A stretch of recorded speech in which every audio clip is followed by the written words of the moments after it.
بسم اللہ الرحمن الرحیم۔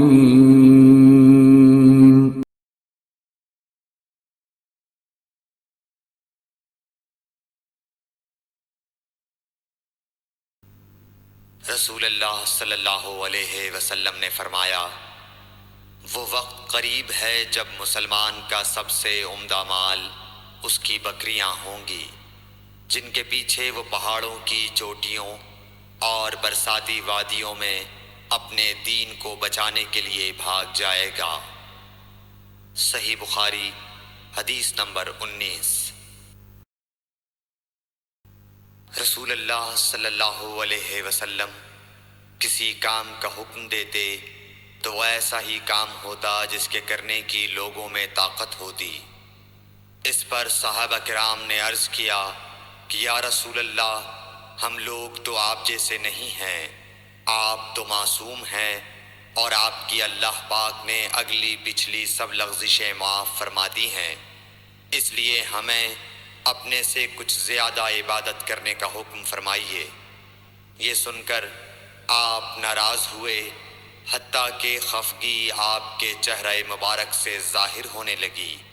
پھر فرمایا کہ بے شک میں تم سب سے زیادہ اللہ سے ڈرتا ہوں اور تم سب سے زیادہ اسے جانتا ہوں، بس تم مجھ سے بڑھ کر عبادت نہیں کر سکتے۔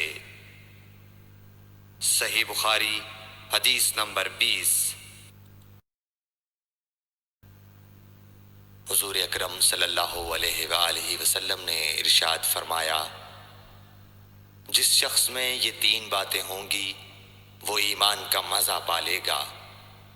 ایک یہ کہ وہ شخص جسے اللہ اور اس کا رسول ان کے ماں سوا سے زیادہ عزیز ہوں، اور دوسرے یہ کہ جو کسی بندے سے محض اللہ ہی کے لیے محبت کرے، اور تیسری بات یہ کہ جسے اللہ نے کفر سے نجات دی ہو، پھر دوبارہ کفر اختیار کرنے کو وہ ایسا برا سمجھے جیسا آگ میں گر جانے کو برا جانتا ہے۔ صحیح بخاری حدیث نمبر 21۔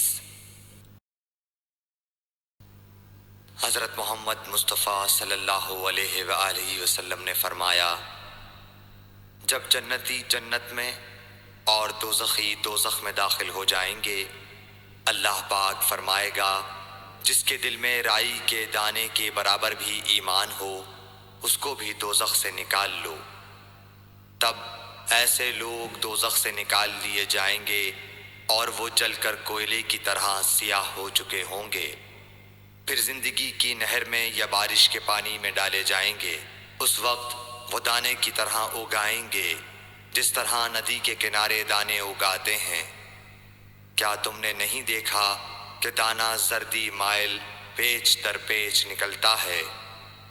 صحیح بخاری حدیث نمبر 22۔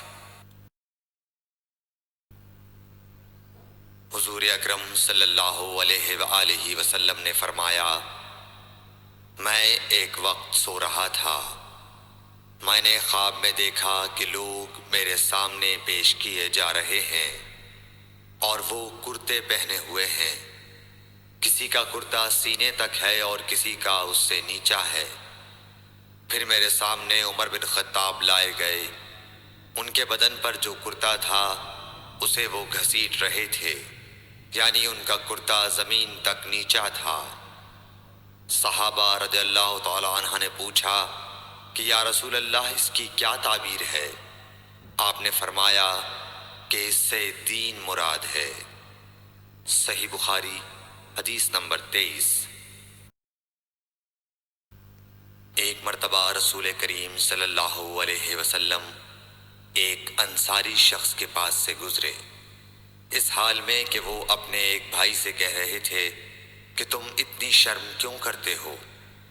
آپ نے اس انصاری سے فرمایا کہ اس کو اس کے حال پر رہنے دو، کیونکہ حیا بھی ایمان ہی کا ایک حصہ ہے۔